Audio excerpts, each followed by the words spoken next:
All right, welcome back. It's time for us to dig into the UCI script. Before we start, we should think.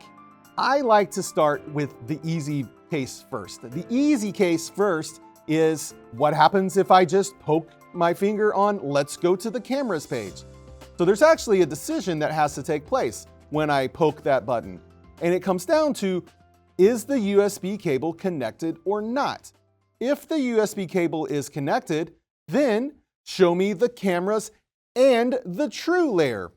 Alternatively, when I poke the button, if the camera's cable are disconnected, then show me cameras and the false layer. This is the easy one. Let's nail the easy one before we get into the rest of the automation. Let's go into our script. And in fact, right here off the bat, one of the very first things that we should think about and know is that we've just added 2 new layers. So before we get into the minutia of the code that we just said we needed to write, we should turn off those layers here in Functionizing. So in fact, the easiest way to do that is just copy and paste this a couple of times and make sure you get your names in there correctly. So C2 underscore USB underscore true, what I named mine. Yep, like that. And C3 underscore USB underscore false. All right, that takes care of that right off the bat. We've remembered to make sure that we turn off the layers, because remember, we're going to turn around and turn them back on appropriately. So let's think about that. What does it mean to do what we just said, which was poke button, evaluate whether the USB cable is connected or not, and then turn on and off the appropriate sublayers? That's a new idea, the idea of sublayers. C2 and C3, in my mind, are sublayers.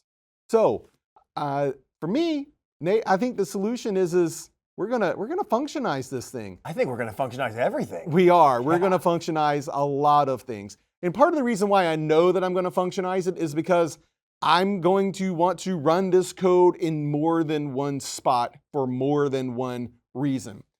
So let's make a function, and we're gonna add it right here above func show layer, and we're gonna call it function func show camera sublayer. And it doesn't need any arguments. And because I opened it, I'm going to close it. And how is it going to work? It's going to work like this. Really, every time we call this function, we simply need to do an evaluation. We need to think about if USB is connected, then what? Right? Show true layer, hide false layer. All right? And if USB is disconnected, then what are we going to do? Then we're going to hide the true layer and show the false layer. That's really it. That's all we need this thing to do. All right, let's give it a shot. Let's try to write this code. Okay, line 17. Well, we have seen how to write flow control if, so this is not going to be too bad. So if, that's good. But what is the thing that symbolizes the USB and its connection state? Remember, we made that pin.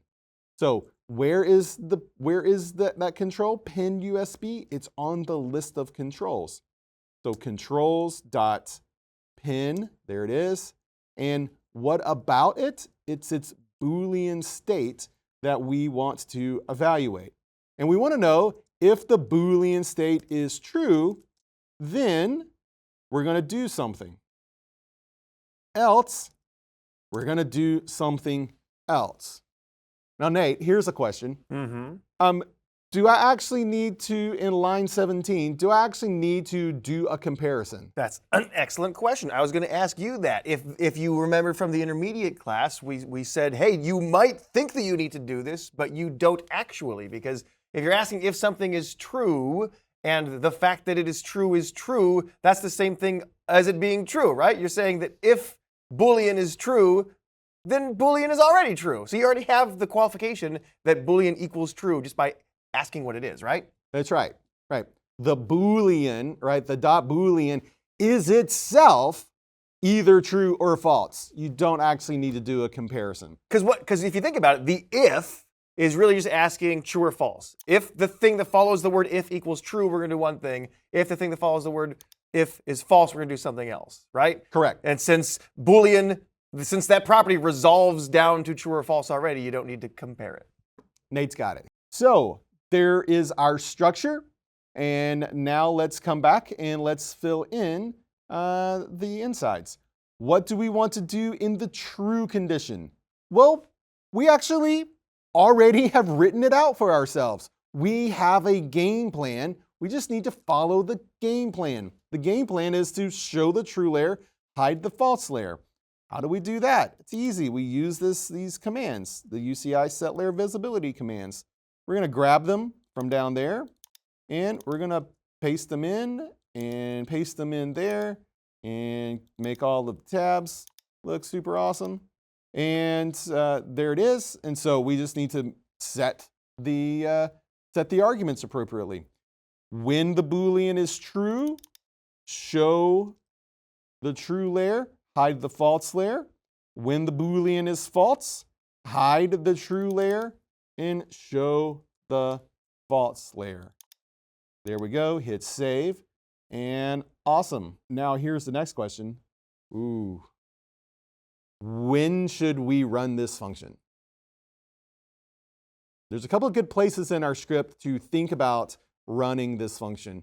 An obvious one would be when we poke the button. Nate, do we have a place in our code for where we poke the button? I think we do. Yep. We got an event handler, right? We do. Yeah. Yeah. So it would be a good place to add that down there in the BTN nav cameras event handler. That is a decent place to do it. You say that as if I shouldn't, because my fingers are about to do that. Yeah. Nate was so ready to do that. Nate was so ready to do it. And the answer is you can totally do that there. Sweet, I'm doing it. But son of a... I'm gonna get you to think again for a second. Don't we already have a function called show layers? And part of function show layers is that it knows which button was pressed, right? We're keeping track of that by using var active layer. What if we just embedded that sublayer function inside func show layers? That would keep all of our event handlers nice and clean and would get us where we need to go. Let's add it up here. Right here on line 42, right? In func show layer, we already have a section where we turn all of the layers off. We have a section where we come back and we turn on appropriate layers. Let's add func show camera sublayer right there. And pay attention to where he added that function. That function is within the else if of when they choose the cameras button. If that wasn't within that else if it was within the greater show function layer, then guess what? Then it would happen every time you go to any of the pages. And then you'd be showing camera tabs accidentally when you go to the rooms control or when you go to the displays control. So be really careful of where you add it. He added it within that particular else if. Hit save, open your emulator, and open your UCI. I'm going to split my screen.